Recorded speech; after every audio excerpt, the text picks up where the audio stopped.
यह एक असली जीवन की कहानी है जो कल्पना से भी ज्यादा अविश्वसनीय लगती है। यह कहानी है सल्वाडोर अल्वारेंगा की, जो एक मछुआरा था और 438 दिन तक अकेले प्रशांत महासागर में भटकता रहा, बिना किसी सहारे, सिर्फ अपने साहस, अनुभव और जिंदा रहने की जिद के दम पर। शुरुआत एक सामान्य दिन, जो भयानक तूफान में बदला।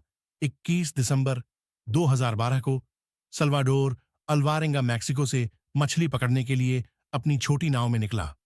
उसके साथ 22 वर्षीय सहायक एजेक्विल कॉर्डोबा था।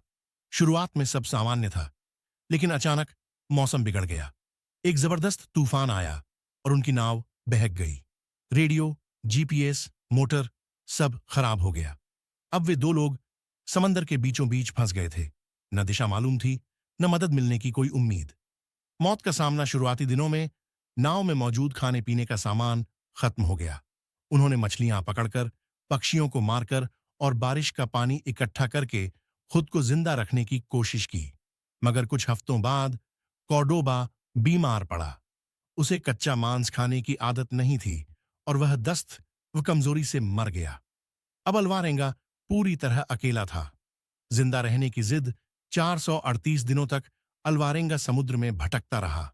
वह मछलियां हाथों से पकड़ता, समुद्री पक्षियों को जाल से फंसाता, बारिश का पानी जमा करता और कभी कभी कछुओं का खून भी पीता। उसने खुद को धूप से बचाने के लिए नाव में एक शेड बनाया। मानसिक तौर पर वह कई बार टूटता, लेकिन उसने हार नहीं मानी। वह अपने मृत साथी से बात करता, ईश्वर से प्रार्थना करता और कल्पनाओं में अपने परिवार से संवाद करता। 30 जनवरी 2014 को, करीब 14 महीने बाद, अल्वारेंगा मार्शल आइलैंड्स के एक दूरस्थ द्वीप पर पहुंच गया। स्थानीय लोगों ने उसे पाया।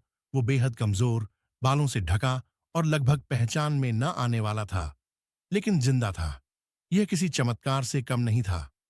प्रेरणा सल्वाडोर अल्वारेंगा की यह कहानी हमें बताती है कि इंसान की जिंदा रहने की इच्छा कितनी शक्तिशाली हो सकती है। 438 दिन तक अकेले समंदर में रहना न केवल शारीरिक बल्कि मानसिक सहन शक्ति की भी परीक्षा थी। यह कहानी आज भी लाखों लोगों के लिए साहस, धैर्य और उम्मीद की प्रेरणा बनी हुई है। जब तक जीवन है, तब तक संघर्ष की उम्मीद भी जिंदा है।